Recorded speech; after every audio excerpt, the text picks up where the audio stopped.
கடந்த டிசம்பர் மாதம் 26ஆம் தேதி ஜாழ் மாவட்ட ஒருங்கிணைப்பு குழு கூட்டம் மாகாணத்திற்குரிய வைத்தியசாலைகளை மத்திக்கு கொடுப்பது தொடர்பான விவாதம் ஒன்று கௌரவ அமைச்சரினால் முன்னிலைப்படுத்தப்பட்டது.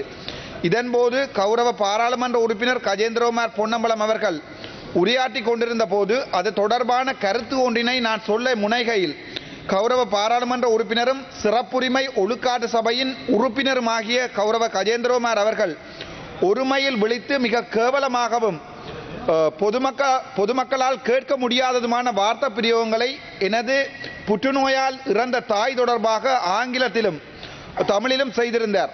அதன் மிக மோசமான வார்த்தை பிரயோகமாக நீர் உமது புற்றுநோயால் இறந்த தாயுடன் கொள்ளும் என்ற ஆங்கிலத்தில் நேரடியாக என்னை இழிவாக பேசியிருந்தது மற்றும் புற்றுநோயால் இறந்த எனது தாயினை வைத்தியசாலையில் மிக கேவலமாக நான் நடத்தினேன் என்ற மிக அடிமட்டத்தனமான குற்றச்சாட்டையும் நேரடியாக அந்த உயரிய சபையில் தெரிவித்தது மட்டுமல்லாமல் பாராளுமன்றத்தில் என்னுடைய பெயரை விழித்து தன்னுடைய கதிரைக்கு அருகில் அமர்த்தி இருக்கிறார்கள் என்றும் அது தொடர்பாக மிக கேவலமாக தமிழில் வார்த்தை பிரயோகங்களை செய்தது மட்டுமல்லாமல் புற்றுநோயால் இறந்த எனது தாய் பற்றியும் பிறந்த எனது தாயுடன் மன்னிக்க வேண்டும் இறந்த எனது தாயுடன் கொள்ள சொல்லியும் மிக கேவலமாக அடிமட்டத்தனமாக உரையாற்றியிருந்தார்.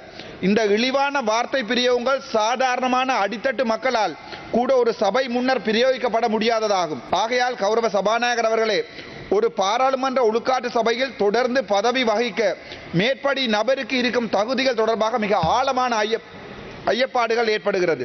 ஆகையால் கௌரவ சபாநாயகர் அவர்களே, இன்றிலிருந்து எனது கதிரையின் வலப்பக்கத்தில் இருக்கும் கௌரவ பாராளுமன்ற உறுப்பினர் கஜேந்திரகுமார் பொன்னம்பலம் அவர்களை வேறு இடத்துக்கு மாற்றுமாறும் தொடர்ந்து இவர் எனது வலப்பக்கத்தில் இருப்பதால் ஏற்படும் பிரச்சனைகள் தொடர்பாக என்னால் பொறுப்பு கூற முடியாது இருக்கும் என்பதையும் இந்த உயர் சபைக்கு நான் தெரிவிக்க விரும்புகிறேன். இவர் தொடர்பான இந்த விசாரணை முடியும் வரை சம்பந்தப்பட்ட நபரை பாராளுமன்ற சிறப்புரிமை மற்றும் ஒழுக்காட்டு சபையிலிருந்து விலக்கி வைக்கும்படி அன்புடன் கேட்டுக்கொள்கிறேன்.